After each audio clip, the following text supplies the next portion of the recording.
So hello friends, स्वागत है आपका हमारे चैनल पे। हम एक यहाँ नई सीरीज स्टार्ट करने जा रहे हैं जो कि उत्तराखंड लैब असिस्टेंट का जो फॉर्म आए हैं अभी, उसके लिए आपको तैयारी कराई जाएगी। साथ ही साथ क्लास 11th और 12th के स्टूडेंट भी इसे रिवीजन नोट्स के तौर पर पढ़ सकते हैं। अभी हम फिलहाल 11th के कुछ चैप्टर करेंगे, उसके बाद और कुछ दिनों में हम 12th की फिजिक्स की वीडियो भी आपके सामने लेके आएंगे। तो फिलहाल हम स्टार्ट करने जा रहे हैं 11th का चैप्टर नंबर 1 जो कि है यूनिट एंड मेजरमेंट। तो इस वीडियो में हम मेन टॉपिक की बात करेंगे जो हमारे एग्जाम के पॉइंट ऑफ व्यू से इंपॉर्टेंट होंगे। तो 11th वाले से एक रिवीजन नोट्स के तौर पर देखेंगे, क्योंकि पूरा सिलेबस हम कवर करवाएंगे नहीं 11th का। इसमें थोड़ा कुछ चीज़ें जो उत्तराखंड लैब असिस्टेंट एग्ज़ाम के पॉइंट ऑफ व्यू से हमारी इंपॉर्टेंट है, वही चीज़ हम इसमें पढ़ेंगे। साथ ही ये वीडियो और भी जो हमारी कॉम्पिटिटिव एग्ज़ाम हैं जिनमें साइंस के क्वेश्चन पूछे जाते हैं उसके लिए भी यूज़ की जा सकती है। तो आइए स्टार्ट करते हैं। तो पहला चैप्टर है हमारा यूनिट एंड मेजरमेंट, यानी कि मात्रक एवं मापन। इसमें सबसे हम पहला पढ़ेंगे भौतिक राशियों के बारे में। भौतिक राशियाँ होती क्या हैं? देखिए, अब जितनी भी क्वांटिटीज़ हम मेज़र कर पाते हैं, जितनी भी जो भी राशियाँ हम क्या मापन करते हैं, जिन राशियों का हम मापन कर सकते हैं, वो सारी हमारी क्या कहलाती है? भौतिक राशियाँ कहलाती हैं। जैसे देखिए दिया है, वे सभी राशियाँ जिन्हें प्रत्यक्ष या अप्रत्यक्ष रूप से मापा जा सके भौतिक राशियाँ कहलाती हैं। जैसे द्रव्यमान, समय, ताप, बल, संवेग, कार्य, दो चीज़ें। तो किसी भी भौतिक राशि में हमारे क्या दो चीज़ें शामिल रहती हैं। एक तो रहता है मात्रक, ठीक है, और मापन। दो चीज़ें हम डिस्कस करेंगे। देखो, अब जो जो भी मापित वैल्यू है, ठीक है, जो भी मेरी मापित वैल्यू है उसमें दो हमारी चीज़ें रहती हैं। जैसे मैं एक एग्जांपल देता हूँ आपको, मैंने लिखा 2 किलोग्राम, ठीक है। तो 2 किलोग्राम में आप देखेंगे, देखिए इसमें दो चीज़ें शामिल हैं। एक तो देखो ये 2 मैग्नीट्यूड यानी कि क्वांटिटी ये शामिल है, और दूसरा चीज़ है किलोग्राम। ये किलोग्राम क्या डिनोट करने का तरीका, इसको ही हम बोलते हैं यूनिट यानी कि मात्रक। तो किसी भी हमारी भौतिक राशि में दो चीज़ें शामिल रहती हैं। एक तो उसका मापित मान यानी कि उसका मैग्नीट्यूड या क्वांटिटी, कुछ भी बोलिए आप, और दूसरी चीज़ उसमें शामिल रहता है उसका मात्रक। तो इन्हीं से मिलकर क्या बनती है? एक भौतिक राशि बनती है, ठीक है। तो आगे बढ़ेंगे। आगे हमारा मूल राशियाँ क्या होती है? अब भौतिक राशियाँ मुख्यतः दो प्रकार की होती हैं। एक तो मूल राशियाँ होती हैं और एक व्युत्पन्न राशियाँ होती हैं। मूल राशियाँ देखो जैसे नाम से स्पष्ट है, वे भौतिक राशियाँ जो किसी दूसरी राशि पर निर्भर नहीं करती हैं, मूल राशियाँ कहलाती हैं। तो देखिए हमारी 7 मूल राशियाँ होती हैं, ठीक है। कौन कौन सी इसमें दिया है? देखो, द्रव्यमान, लंबाई, ताप, विद्युत धारा, ज्योति तीव्रता, समय और पदार्थ की मात्रा। ये हमारी 7 मूल राशियाँ होती हैं, ठीक है। और बाकी ऐसी राशियाँ जो इन्हीं मूल राशियों से मिलकर बनती हैं वो व्युत्पन्न राशियाँ कहलाती हैं। जैसे देखिए, वे भौतिक राशियाँ जो मूल राशियों की सहायता से बनाई जाती हैं व्युत्पन्न राशियाँ कहलाती हैं। ये संवेग हो गया। संवेग की बात करें, संवेग का फॉर्मूला होता है P = mv, ठीक है। तो इसमें दो चीज़ें शामिल है हमारी। एक तो क्या, m मास, और v एक क्या है? वेलोसिटी। यानी कि दो हमने राशियों से एक और राशियाँ बना दी। मतलब जितनी भी मूल राशियों से हमारी मिलकर राशियाँ बनाएंगी, या मूल राशियों को गुणा करके, भाग करके, जोड़ के, या कैसे भी बना सकते हैं, तो उससे हमारा क्या होगा? व्युत्पन्न राशियाँ प्राप्त होंगी हमें, ठीक है। बेसिक चीज़ें इसमें। एमसीक्यू किस प्रकार से बन सकता है? 7 मूल राशियों में से किसी भी राशि के बारे में आपसे पूछ सकता है, उसका मात्रक पूछ सकता है, ठीक है। अभी हम आगे मूल राशियाँ और उनके मात्रकों की बात भी करेंगे, और इसको कैसे डिनोट करते हैं वो भी चीज़ हम पढ़ेंगे। आगे बढ़ते हैं।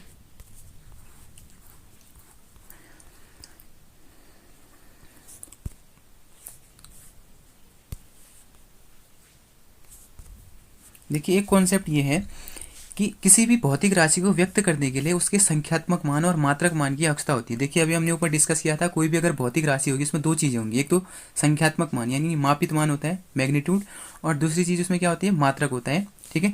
तो इन दोनों से मिलकर हमारा एक भौतिक राशि बनती है।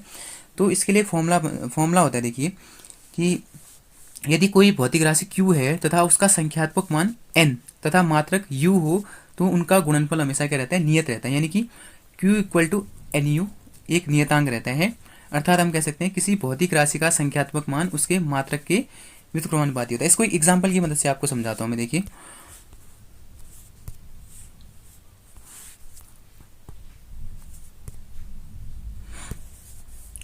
अगर मैंने लिखा है कि q = nu एक नियतांक है, तो मैं इसको ऐसे भी लिख सकता हूँ। अगर अगर यूनिट है मेरे पास, बहुत सारे मात्रक हैं और बहुत सारे मान हैं, तो उनको मैं लिख सकता हूँ q1 = n1u1, q2 = n2u2, q2 = n3u3। तो ये सारे हमारे क्या होंगे?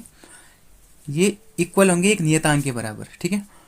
इसको दूसरे शब्दों में हम ये कह सकते हैं कि अगर मैं क्या करूँ, किसी एक पद्धति में अगर कोई मान लूँ और किसी दूसरी पद्धति में कोई मान लूँ मैं, ठीक है, दोनों की वैल्यू आपस में क्या होंगी, बराबर होंगी। इसको ऐसे समझिए, जैसे मैंने कहा 1 किलोग्राम कहा आपसे, ठीक है, और किसी एक दूसरे व्यक्ति ने कहा 1000 ग्राम, ठीक है। अब देखिए इन दोनों में क्या अंतर है। मैंने इसको लिखा ये MKS सिस्टम में लिखा, द्रव्यमान का मात्रक 1 किलोग्राम, इसमें क्वांटिटी मैंने ली 1 और उसका मात्रक लिया कितना, किलोग्राम में, ठीक है। और दूसरे व्यक्ति ने क्या किया, उसी मान को उसने आप CGS सिस्टम में ले लिया, यानी कि ग्राम में ले लिया, तो उसने यूनिट तो ली ग्राम और जो मैग्नीट्यूड ले लिया वो 100 ले लिया, ठीक है। तो इसमें देखो अंतर क्या है इसमें, कि ये 1 तो हमारा क्या हो गया, N1 हो गया, ठीक है, और kg क्या हो गया, U1, ऐसे 100,000 क्या हो गया, N2, और ये U2। आप देख सकते हैं, आप जो N1 U1 और N2 U2 है क्या दोनों इक्वल हैं, यानी कि इसका और एग्जांपल भी दे सकते हैं। मैं अगर 1 मीटर इक्वल टू 100 सेंटीमीटर लिखूँ तो एक व्यक्ति ने तो बोला कि 1 मीटर लंबाई है, यानी कि MKS सिस्टम में बोला, और 1 मैग्नीट्यूड लिया और मीटर में उसका मात्रक लिया। इसी को मैं किसके बराबर कह सकता हूँ, 100 सेंटीमीटर के बराबर, यानी कि 100 मेरा इस बार मान है, और U2 क्या होगा, मतलब मात्रक दूसरे पद्धति में क्या होगा, सेंटीमीटर, ठीक है। तो ऐसे समझ सकते हैं आप इसको। तो ये फैक्ट याद रखिए आप कि भौतिक राशि का मात्रक जितना छोटा होगा, किसी निश्चित राशि के मापन का आंकिक मान उतना ही अधिक होगा। यानी कि मात्रक अगर हम छोटा करते जाएंगे तो क्या होगा, उसका मान भी क्या हो जाएगा, बढ़ते जाएगा। जैसे इसी एग्जाम्पल समझ लेते हैं, 1 किलोग्राम इक्वल टू 1000 ग्राम। तो देखिए इसमें मैंने क्या किया, किलोग्राम एक बड़ा मात्रक है जबकि ग्राम क्या है, छोटा मात्रक है। तो जो हमारा बड़ा मात्रक था उसमें वैल्यू देखिए मैग्नीट्यूड 1 था, यानी कि कम था, और जब मैंने इसको छोटे मात्रक में चेंज किया, ग्राम में चेंज किया, तो वैल्यू देखिए बढ़ गई, ठीक है। ऐसे समझ सकते हैं इसको आप। तो ये Q equal to N1 U1 N2 U2, ये आप एग्जाम के पॉइंट ऑफ व्यू से ध्यान रखिए, यहाँ से क्वेश्चन बन सकता है आपका।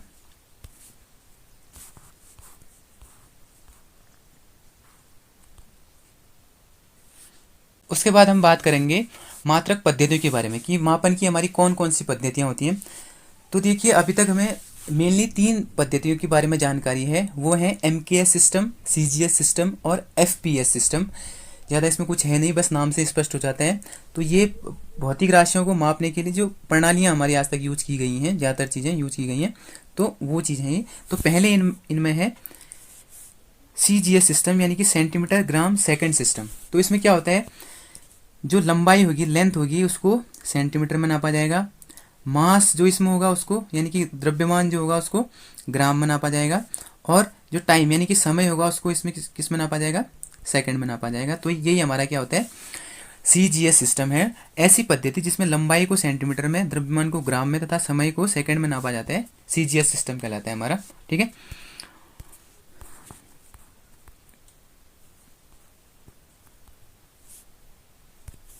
ऐसे ही अगला है हमारा FPS सिस्टम, यानी कि फुट पौंड सेकंड सिस्टम। यानी कि इसमें जो लंबाई होगी हमारी उसको फुट में नापा जाएगा, और जो हमारा द्रव्यमान होगा उसको पौंड में नापा जाएगा, और जो टाइम है हमारा उसको सेकंड में नापा जाएगा। तो ये हमारी FPS सिस्टम है। ऐसे ही सिमिलर हमारा है MKS सिस्टम। MKS सिस्टम सबसे इंपॉर्टेंट है हमारा, ये इसको ध्यान में रखेंगे, क्योंकि इसको लंबाई को इसमें मीटर में नापा जाता है, द्रव्यमान को किलोग्राम में, और टाइम को सेकंड में नापा जाता है। इसी को हम MKS सिस्टम बोलते हैं।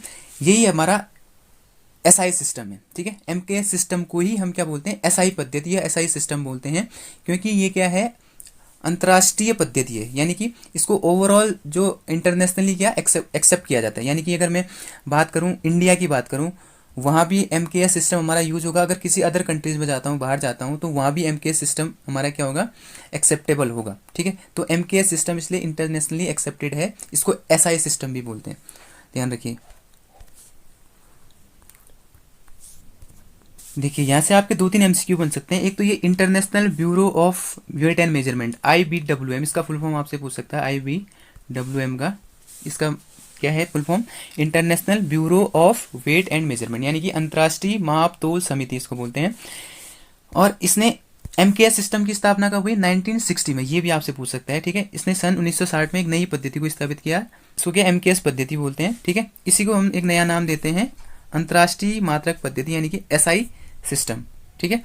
अब इस सिस्टम में हमारे क्या होते हैं, 7, अभी हमने ऊपर भी डिस्कस किया था कि हमारे 7 मूल मात्रक होंगे, साथ ही साथ इसमें 2 पूरक मात्रक भी हैं, ठीक है।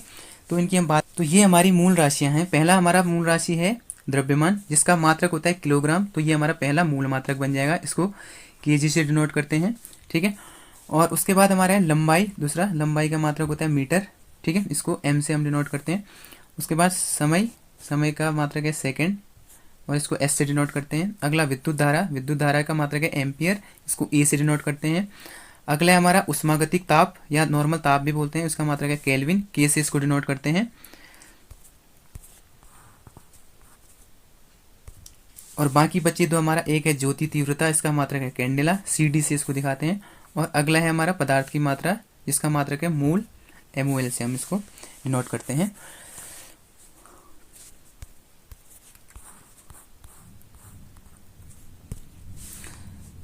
सात मूल मात्रकों के अलावा, सात मूल राशियों के अलावा हमारी क्या दो पूरक मात्रक भी हैं, ठीक है। दो पूरक मात्रक, एक तो रेडियन है हमारा और दूसरा क्या है स्टेरेडियन, ठीक है।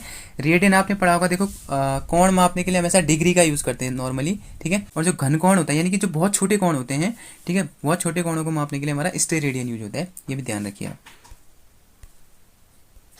तो मात्रक और मापन की हम बात कर चुके हैं, साथ ही मूल राशि कितनी होती है और मूल मात्रक कितने होते हैं, उनको हम कैसे डिनोट करते हैं, वो चीज़ हमने पढ़ लिया। तो इसी चैप्टर में एक छोटा सा कॉन्सेप्ट और है त्रुटि का, ठीक है। सबसे पहले आप समझिए त्रुटि होती क्या है, ठीक है। जैसे मैं कोई मान लेता हूँ, ठीक है, जैसे मैंने कोई मापित मान 2 मानना है, ठीक है, 2 मेज़र करना है मैंने कोई मान, ठीक है। लेकिन मैंने क्या किया कि 2 पूरा 2 ने नाप के 1.9 या 1.8 नाप दिया, तो इसको भी मैं अप्रोक्सीमेट कितना बोल रहा हूँ, 2 ही बोलता हूँ, ठीक है। तो जो ये इसमें 0.2 और इसमें 0.1 की जो अंतर, वो अंतर आ गया हमारा, ठीक है। जैसे मैंने 2 नापना था और मैंने 1.9 मेज़र किया, तो देखिए 0.1 का डिफरेंस है इसमें, तो ये 0.1 जो है वही मेरा क्या हो गया, एरर आ गया, यानी कि त्रुटि आ गई, ठीक है। तो त्रुटि कैसे कैसे हो सकती है, देखिए त्रुटि अब बहुत तरीक़ों से हो सकती है। जैसे देखो, जैसे मैंने क्या किया, जैसे मेरे पास कोई इंस्ट्रूमेंट है, ठीक है, कोई मापक यंत्र है, पहला तो हो सकता है कि उसमें कोई फॉल्ट हो तो उसकी वजह से त्रुटि निकल सकती है, ठीक है।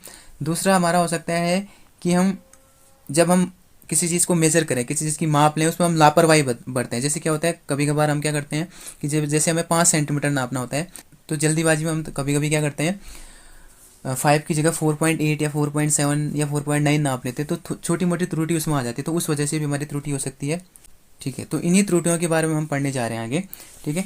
तो और भी बहुत सारी त्रुटियों के प्रकार हैं, लेकिन हम 3 मेन पढ़ेंगे इधर जो एग्जाम में आने लायक हैं। वो है निरपेक्ष त्रुटि, आपेक्षिक त्रुटि और प्रतिशत त्रुटि। इंग्लिश में इनको बोलते हैं absolute error, relative error and percentage error, ठीक है। तो आपस में रिलेटेड है, आपस में देखिए कैसे आगे पढ़ते हैं। सबसे पहला बात करते हैं निरपेक्ष त्रुटि, ठीक है। इसकी डेफिनेशन की बात करें तो किसी भौतिक राशि की व्यक्तिगत माप तथा वास्तविक मान के अंतर को निरपेक्ष त्रुटि कहते हैं। इसे डेल्टा ए से प्रदर्शित करते हैं, ठीक है। तो delta A equal to A N minus A M हम लिख सकते हैं, ठीक है। ये ए एन और ए एम क्या चीज़ें आगे डिस्कस करेंगे हम, ठीक है। तो देखिए निरपेक्ष त्रुटि, हम इसका फॉर्मूला होता है delta A N equal to A N minus A M. तो ए एन और ए एम क्या है ये समझेंगे हम, ठीक है। ए एम तो क्या है, जो माध्य मान है, ठीक है। जैसे एक एग्जांपल लेते हैं, कोई व्यक्ति है, उसने 2 सेंटीमीटर नापना है, ठीक है। तो उसने पहली बार में नापा 1.8, फिर नापा 1.9, कभी 2 नाप दिया एग्जैक्ट, कभी 1.7 नाप दिया, ठीक है। तो इन सब वैल्यूज़ को जोड़ के सबसे पहले हम 1 2 3 4 वैल्यू हैं, तो फिर 4 से डिवाइड करके सबसे पहले माध्य निकालेंगे, वो हमारा ए एम होगा। क्या होगा, ए एम क्या होगा, माध्य। अगर मेरे 4 मान हैं तो माध्य निकालना आपको आता ही है, 1 2 3 4 वैल्यू है, इनको जोड़ के बट्टे 4 कर देंगे तो हमारा माध्य मान निकलेगा, ठीक है, वो ए एम होगा, ठीक है। और ए एन क्या है, ये चीज़ ए एन वही है A1 A2 A3 A4, जो आपने 4 वैल्यू नापी है वही हमारा क्या है ए एन है, यानी कि n टाइम्स हमने नापा है, पहली बार, दूसरी बार, तीसरी बार और चौथी बार, ठीक है। तो जब मैं क्या करूँगा, A1 में से क्या घटाऊंगा, AM घटाऊंगा, ठीक है। तो मेरा ये क्या आएगा, डेल्टा A1 आएगा, ठीक है। ऐसे मैं A2 में से AM घटाऊंगा तो मेरा क्या आएगा, डेल्टा A2 आएगा, ठीक है। ऐसे A3 में से AM घटाऊंगा तो डेल्टा A3 आएगा। ऐसे A4 में से AM घटाऊंगा तो डेल्टा A4 आएगा, ठीक है। तो इसको कुल मिला के हम फाइनली कह सकते हैं कि डेल्टा AN जो होगा वो क्या होगा, AN माइनस AM, ठीक है। जहाँ पे हमारा डेल्टा ए क्या है, निरपेक्ष त्रुटि है, और AM क्या है, जो माध्य निकाला हमने, त्रुटियों का माध्य, और AN क्या है, ठीक है, जो हमने मापित मान लिया है, A1 A2 A3 कुछ भी हो सकता है, ठीक है। तो आपको समझ में आया होगा आई होप।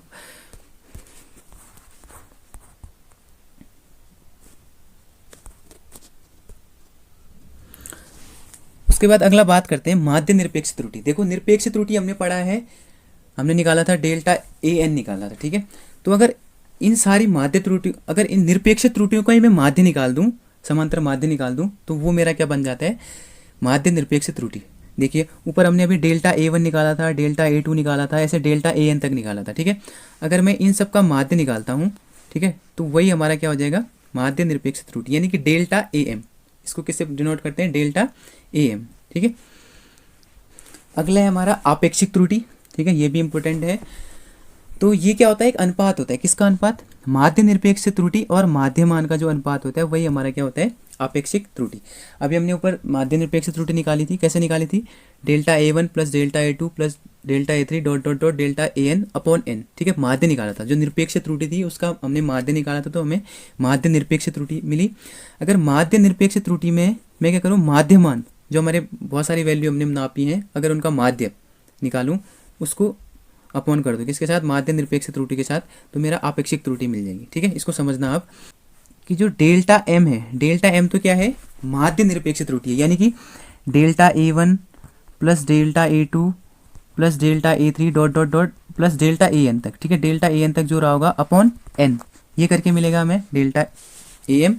और ए एम कैसे मिलेगा, जो हमें वैल्यू नापी हमने, a one a two a three ऐसे एन तक जो वैल्यू नापी होगी, ए एन अपॉन एन करके हमारा क्या मिलेगा, ए एम मिलेगा, ठीक है। तो ये ध्यान रखिए आप कि डेल्टा ए एम तो हमारा माध्य निरपेक्ष त्रुटि है, और ए एम क्या है, माध्यमान, यानी कि जो वैल्यू हमने नापी है उनका माध्य, ठीक है। कंफ्यूज मत होना, इसमें दोनों माध्य वैल्यू हैं, तो कंफ्यूज नहीं होना आपको, ठीक है।